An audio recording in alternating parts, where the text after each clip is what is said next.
my first question is, so the Bible, One author. God is the author, but a lot of people transcribe Okay. Certain people wrote the Bible. They transcribed it, for sure. From what? Well, Moses heard from God, and he transcribed Genesis, Exodus, Leviticus, Numbers, and Deuteronomy. But Moses wasn't alive when all of these other people were writing the same book. Okay, right. So what you're talking about is, again, there's one author, many transcribers, but that actually proves the point of the Bible.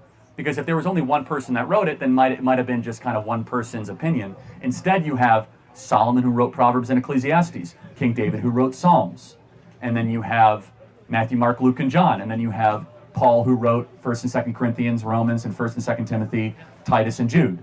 It kind of proves the point that all these people weren't all like working together, yet 66 different books all came to the same conclusion. That there is a God, we are not him, we're in constant rebellion against that God loves us so much because God is love, that he sent his son on a rescue mission to save us from our broken nature so that we can live forever. In different books, there are multiple stories of the same story.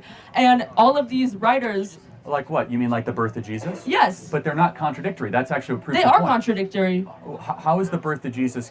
Explain to me. Some of the stories say that it happened at a different time. Some of them say that they happened at a different place. No, that's interesting. So that's not contradictory. That actually proves the point. So for example, if right now, God forbid, there was a big car accident, and there were 5 witnesses.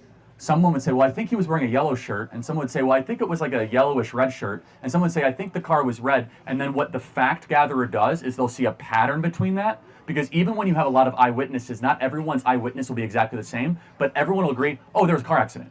And that's how the birth of Jesus was. They weren't disagreeing that there was a virgin birth or that it happened in Bethlehem, but some of their details might have been inconsistent, which actually proves the Bible is true. It proves that they were not all deriving off the same canonical document. It proves that these were 4 different accounts that went out to try to find the truth, and people might have had different variations of it, but they were talking about the same elemental event.